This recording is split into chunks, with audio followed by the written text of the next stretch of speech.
Welcome to the Luke Macias Show. The death penalty. It's something that Texas voters, Texans, support. 1 in 4 Democrats support it. 60% of independents, 80% of Republicans. Back in June, the Defend Texas Liberty PAC polled Republican primary voters.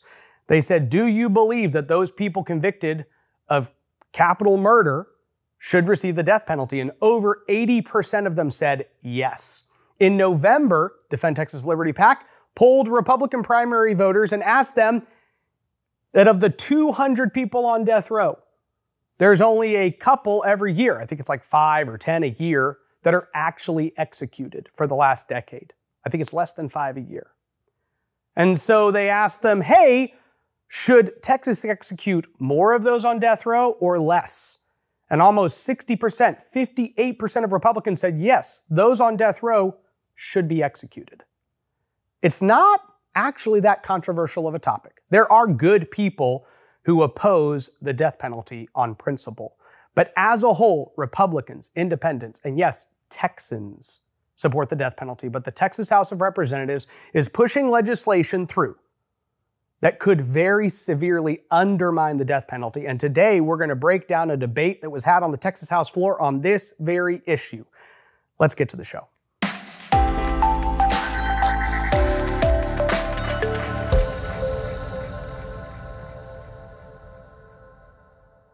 On the second day that the Texas House of Representatives met to consider legislation, this is literally the second calendar that it has heard the entire session, it debated House Bill 727, a bill that I think became increasingly controversial over the week leading up to its consideration. Now, the interesting thing is this legislation has come before the legislature in the past. In fact, 2 sessions ago it came, and 66 Republicans voted against it then. So when the policy has been considered, it has only ever passed with a small group of Republicans and a bunch of Democrats.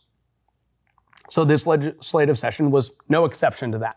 But the bill went through very quickly. Joe Moody was named the chairman. He is a Democrat chair of the Criminal Justice Committee, Criminal Jurisprudence. And Joe Moody is a very smart Democrat. He's actually smarter than most Democrats in the Texas House of Representatives. He knows how to operate and advance his agenda, his liberal agenda, much better than most other Democrats. He was the Speaker pro tem last session. And when Democrats fled to D.C. and made us waste all that money during the special session where we couldn't actually consider this election integrity legislation, Joe Moody lost his position as Speaker pro tem as a result of the work that he did to organize and then abandon Texas and go to D.C. and hang out with Nancy Pelosi, Chuck Schumer, and the rest of his Democrat colleagues. But it goes to show the reality that he had that position because he is very effective and he is given a lot of power and influence by Dade Field, and he's one of the Democrats he relies on the most.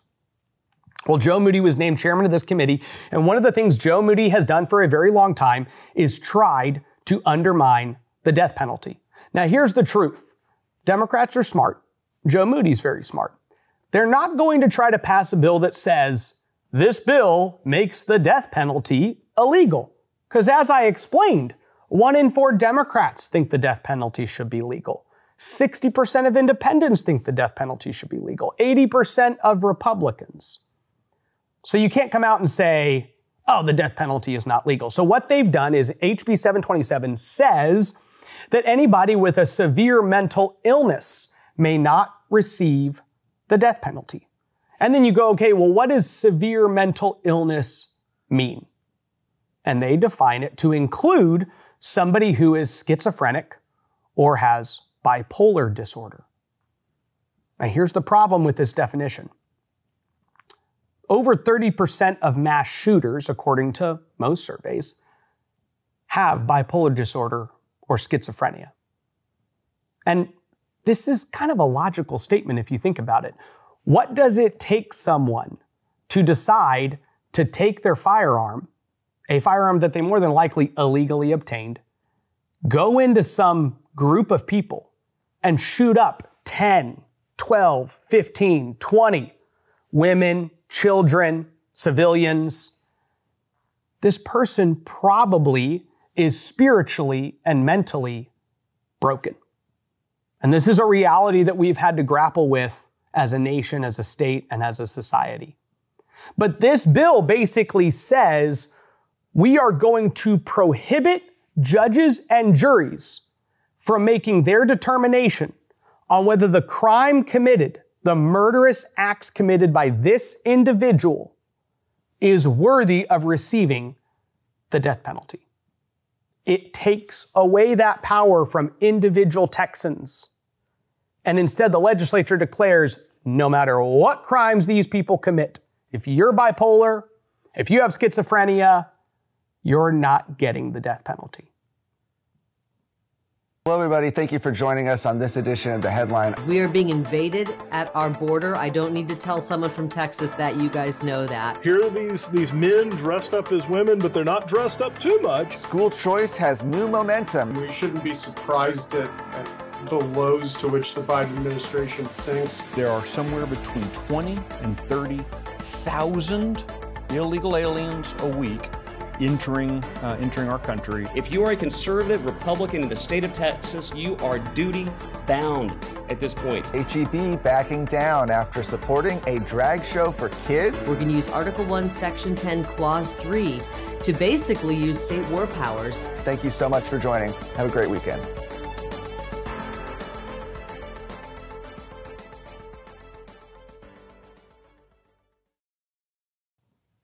So this bill came before the Texas House floor, and Representative Tony Tinderholt offered an amendment that said that basically anybody who had killed 3 or more people were exempt from the bill. Basically saying, okay, this bill is going to say all these people are, if you're bipolar, schizophrenic, you can't get the death penalty. And he said, well, I'm going to add an amendment that basically says if you're bipolar or schizophrenic and you kill 3 or more people, you can't get the death penalty. So Dade Phelan actually ruled the amendment out of order.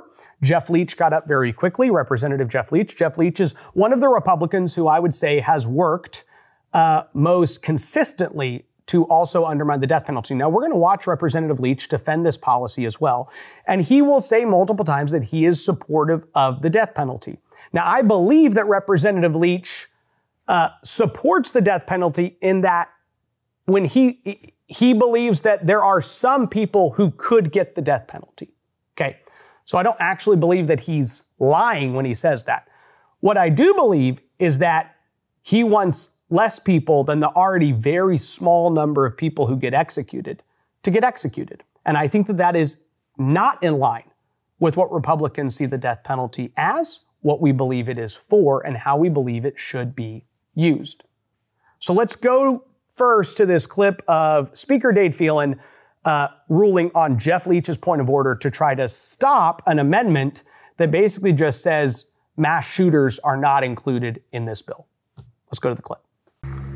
Mr. Leach raises a point of order against further consideration of the Tinderholt Amendment, Amendment number 1 under Rule 11, Section 2 of the House Rules of Procedure on the grounds that the amendment is not germane. As introduced and reported from a committee, the bill covers a single class of persons, those who are unable to form the requisite mental intent for the commission of a capital offense. The amendment addresses a separate, distinct class of persons, those who, with malice or forethought, committed a capital offense. These two classes are not the same, and for that reason, the amendment is not germane. Accordingly, the point of order is well taken and sustained. So again, there's this attempt made to say, hey, if you've killed 3 or more people, you're not ruled. You're not part of this protected class that we're creating of people that can commit as heinous a crime as they want. No matter what they do, they're not held accountable to it to the extent that we hold the rest of the people in our community accountable. Representative Leach then got up and explained why he supported the bill after killing Tony Tinderholt's amendment and got into an exchange with Representative Brian Slayton. So we're going to go to this clip and break it down for you to explain the debate that was had. Thank you, Mr. Speaker. Members, I don't want to belabor the point, but I do want to take a second and tell you why I am not just voting yes on this bill, but proudly supporting this bill. There's been some misinformation that's been sent around this morning, and including a letter that was placed on your desk. And for those members who might be new to the chamber, you should always be wary when any group leaves a letter on your desk but doesn't testify against a bill in committee. And I believe that group and those groups, as much as I respect them today, are misled themselves on the bill. I am a supporter, a strong supporter of the death penalty. I believe that in Texas, we need the death penalty and should utilize the death penalty in the most heinous cases. But I am, as a supporter of the death penalty, against executing people who at the time of the offense had a severe mental illness. And that is well-established constitutional law, and other states are passing this law, and it's time for Texas to do the same. We should not, especially as pro-life conservatives, execute people who did not have the requisite mens rea at the time of the offense. Period. We can't do that. And for those of you who might believe that we can and should do that, if you're in the business or if you're interested in saving taxpayer dollars, this bill will save the state of Texas millions of taxpayer dollars every year. Because whether you know it or not right now, the state of Texas is litigating these matters on nearly every single death penalty case, every single one of them. The reason that we have some death row inmates who are sitting in solitary confinement for 23 and a half hours a day for, in many cases, 10, 20, 30, 40 years is because these issues are being tied up in our courts. Good lawyers on both sides are fighting these out, and the state of Texas, through our Attorney General's office, is being forced to show up to spend hundreds of millions of our taxpayer dollars fighting these issues. And what this bill does, all it does, is it requires this determination to be moved, if the defendant so chooses, from the end of the trial to the beginning of the trial. That's it. This decision can be made at the beginning of the trial can proceed, and if it was determined that the defendant who committed the offense had the requisite mens rea at the time of the offense, then that defendant can be executed by the state. If not, then they can't, but they could still get life in prison without parole. I believe this is a good bill that law and order, death penalty supporting Republicans and Democrats should vote for, should proudly vote for. And I think I hope that you'll put all the misinformation aside and cast your yes vote for this bill today. So let's stop right there. Jeff Leach makes a couple different statements that I think need to be unpacked. So first and foremost, he says basically you need to be aware there was a letter that was dropped on the seats from the Texas Municipal Police Association, the Dallas police officers, the Harris County deputy, basically people from law enforcement saying, hey, this bill significantly undermines and tries to get rid of the death penalty in a lot of these cases, right? And then he says, well, you need to be wary. And this is when senior members of the legislature try to catechize freshmen into all the unwritten rules of the legislature, right? You need to be wary of groups that tell you that a bill is bad when they didn't come testify against the bill. Now, this is interesting. It's basically like, hey, everybody who opposes our legislation, you have to come to the committee and you have to tell us at this time when this bill is being considered. And if you don't, then none of your opinions matter. You don't get to speak into the process. You don't have a First Amendment right. You don't get the ability to come to the legislature and say, you're considering this on the bill for the very first time. This still has to pass the chamber twice, the Senate, all this stuff. We now want to voice just how bad we think this bill is, right? The Texas Municipal Police Officers Association testified against dropped a card. I don't know if they testified verbally or just dropped a card. Phil Sorrells, who's the Tarrant County District Attorney, showed up. He had a guy there saying, this is a bad bill, but that's okay. So he first just criticizes them like, hey, they're not following all the unwritten rules of the legislature.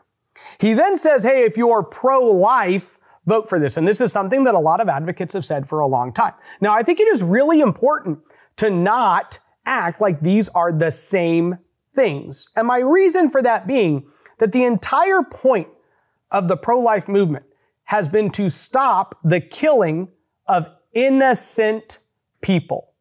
Okay? Innocent people. Children that are literally conceived in the womb, and we are going in and we are killing them. We're killing them based on how old they are, right? If they were born, we couldn't kill them then. Where they're at, it's based on the fact that, well, you're in a womb. So the fact that you're here, right? Like there are literally states where if you're 24 weeks and in the womb, we can kill you. If you're 24 weeks old and you're out of the womb and hooked up to an incubator, you can't kill them. It is literally based on the location, the level of development, and how much they're wanted. If a set of parents says, I have very good friends that were recently in a medical situation where their child was in danger of passing away in the womb. And they went to the hospital and this child was literally not viable. And so the mother is in the hospital for weeks and they're giving her drugs and taking care of her every single day just to prevent this child from hopefully coming out too soon. The entire medical staff was dedicated on trying to save this child's life. And that child got to the point of viability and then was brought into this world at 2 pounds. That same child, if they were not wanted by the parents in blue states and some red states, sadly, could be killed. See, the pro-life movement says those are not what determine your worth. The fact that you're a human being made in God's image gives you as much value as every other person on the planet. So anybody who tries to kill you is murdering you. Now, for a long time, advocates against the death penalty, or who want to just significantly weaken it, have said, well, it's not pro-life. And in this instance, they're literally not even saying that these people didn't commit the crime. Because see, some people have said, hey, which this is an argument to consider. Somebody, and there are people in the United States of America who have died, who might not have committed those crimes, right? Who didn't commit the crimes. So you go, hey, if someone is innocent, we don't want to end their life. It's pro-life to not want innocent people to be killed. I agree. This bill literally is like, if they did commit the capital offense, if they did heinously kill multiple people, I could describe to you some of the crimes that people on death row in Texas committed. And you would have to first make sure none of your children were in the room when I'm describing these crimes. Some of them committed against small children. Some of them committed against older, elderly people. Some of them committed against people anywhere in between. And it would be graphic, even if I were to try to say it in the nicest way possible. This bill says even if you've committed all those crimes, if you're bipolar, you don't get the death penalty. I don't think the argument that says, well, this is the pro-life position in any way stands. This is not comparative. There is no comparison between ripping the limbs off of this little baby in the womb and convicting a criminal of a crime that we know they committed. The next thing he says is, this is costing us too much money. If you want to save money, vote for this bill.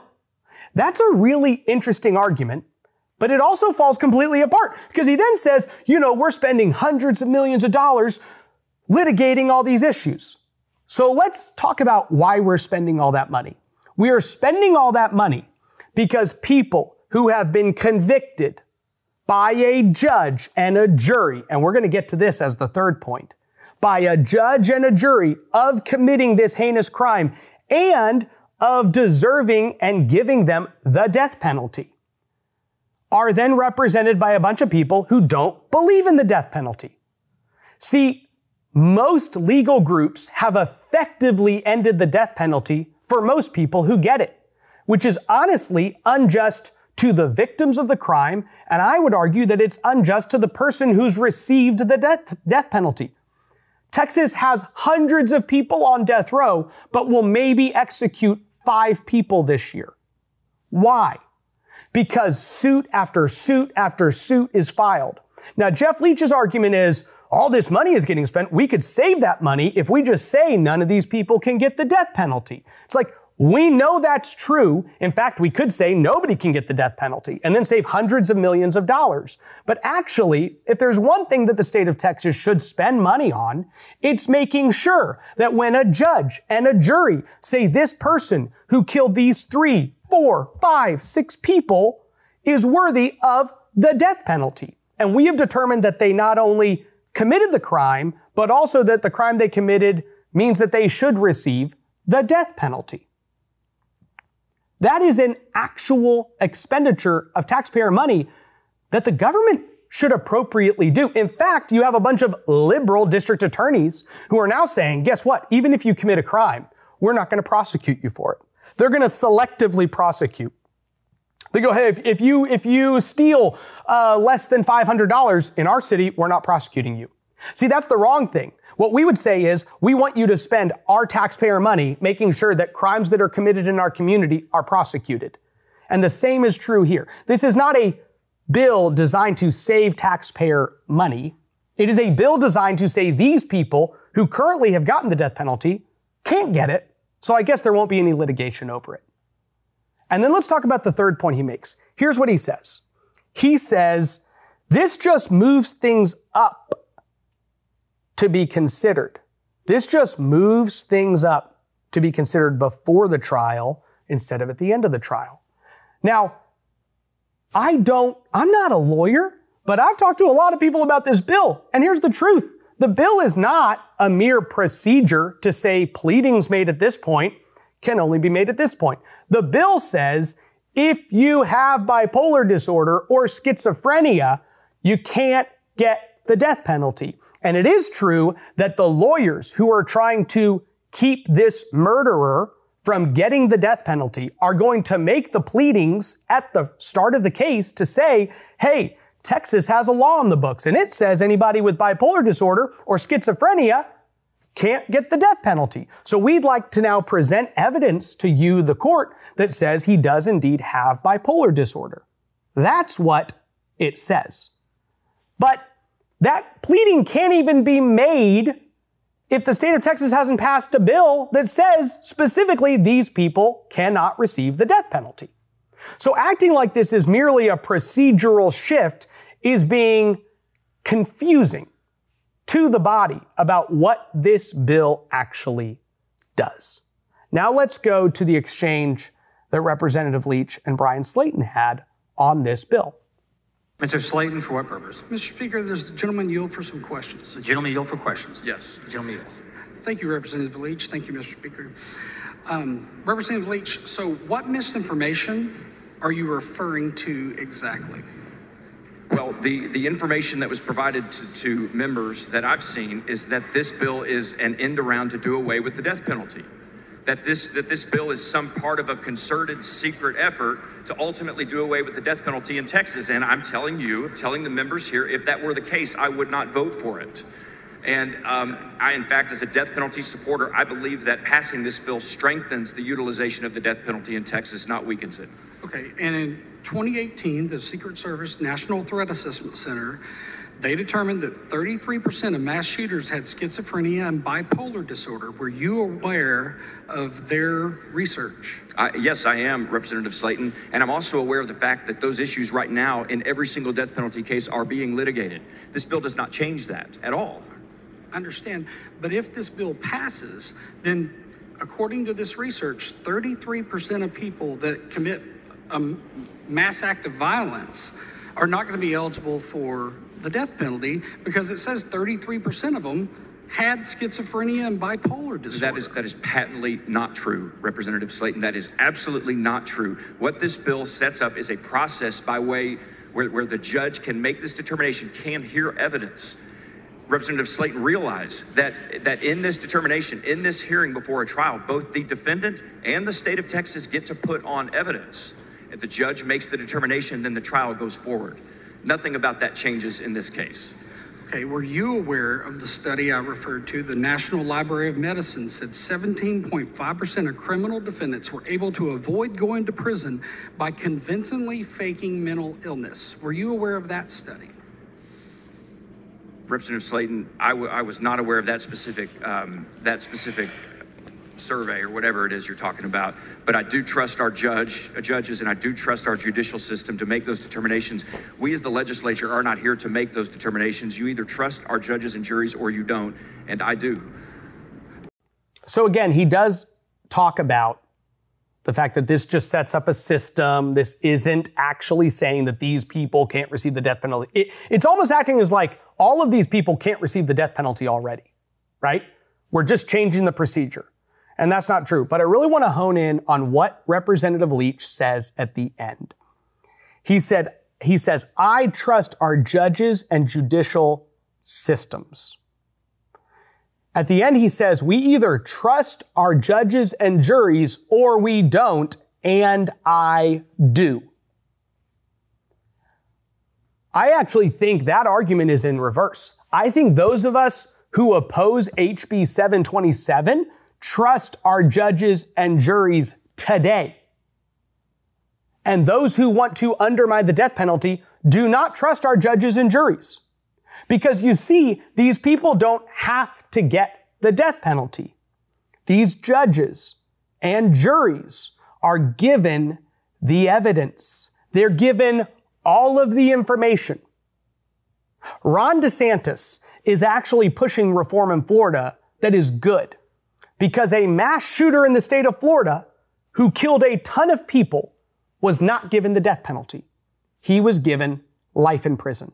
The jury decided he definitely committed this crime, but several of the jurors were just principally opposed to the death penalty. It didn't matter if you said he's committed this crime and he's committed 50 other murders that we just found out about. There were jurors on this jury that said, I don't care what he did, I never support the death penalty. And in Florida, you need a unanimous jury decision to give the death penalty. And Ron DeSantis said, this is wrong.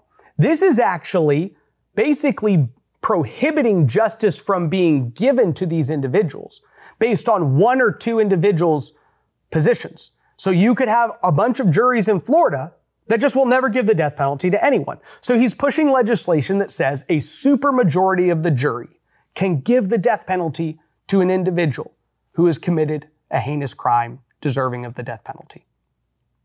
This is the opposite of that. See, Ron DeSantis is saying, I trust the juries, but we can't afford for just one juror to hold up the entire thing. This is unrealistic. In this situation, the Texas House is doing the opposite. They're saying, hey, there are judges and juries out there who are convicting people of crimes and giving them the death penalty that we don't want them to give the death penalty to. And so we're going to change the law to make sure that people that fit that kind of profile never get the death penalty again. The good news is I believe that the state Senate is set up to kill this bill if it comes over to them. Also, literally right before we filmed this episode, the Texas House of Representatives met and they were going to have a third reading vote on this bill. Every bill gets voted on twice. They have a second reading and a third reading vote.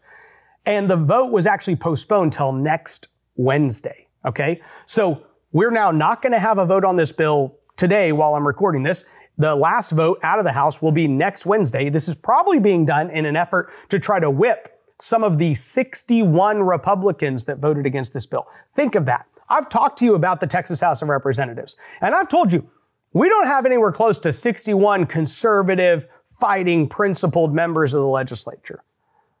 But 61 Republicans looked at this bill and said, yeah, I agree. We should not prohibit the death penalty from being able to be applied to all of these people who commit these heinous crimes. And so now the Texas House is going to try to whip a lot of those people into voting for the bill to make it look less controversial when it goes over to the Senate. HB 727 provided a lot of Texans some insight into the types of debates that are going to happen on the Texas House floor. And none of these debates would be possible if House leadership had the same principle that Dan Patrick has. We talked about this during our casino budget, our just casino episode, right? So we talked about the fact that Dan Patrick said, hey, it doesn't even matter if this casino bill has enough votes to pass. It needs to have a majority of support in the Republican caucus, because I'm not going to let Democrats pass a bill that is their agenda with just enough Republicans to pass the bill. So he has the bar set higher because he wants to make sure the Republican majority Senate is a Republican majority policy. Now, this policy is nowhere close to being Republican majority. There were 18 Republicans that voted with the Democrats, and there were 61 Republicans that voted against it. This legislation should not even be on the Texas House floor, but it is, and it might be coming up next Wednesday for a vote. It's House Bill 727. This is the kind of stuff happening in the Texas House right now. There's a lot of stuff happening in the Texas Senate. There's more stuff we're going to bring to you, but I felt like this particular debate is an issue that I care about, I think a lot of you care about, and I think gives us some insight into the type of policy that we're going to continue to see debated in the House. I am actually very grateful for the 61 Republicans that said, no, I don't think this is appropriate legislation. That really has set the legislation up to have a very hard time passing this session. I'm grateful for it. You probably should be too. I appreciate your time this week. May God bless you, and may God bless the great state of Texas. No ads, no paywalls, no government grants, and no corporate masters. Just real news for real Texans. This is Texas Scorecard.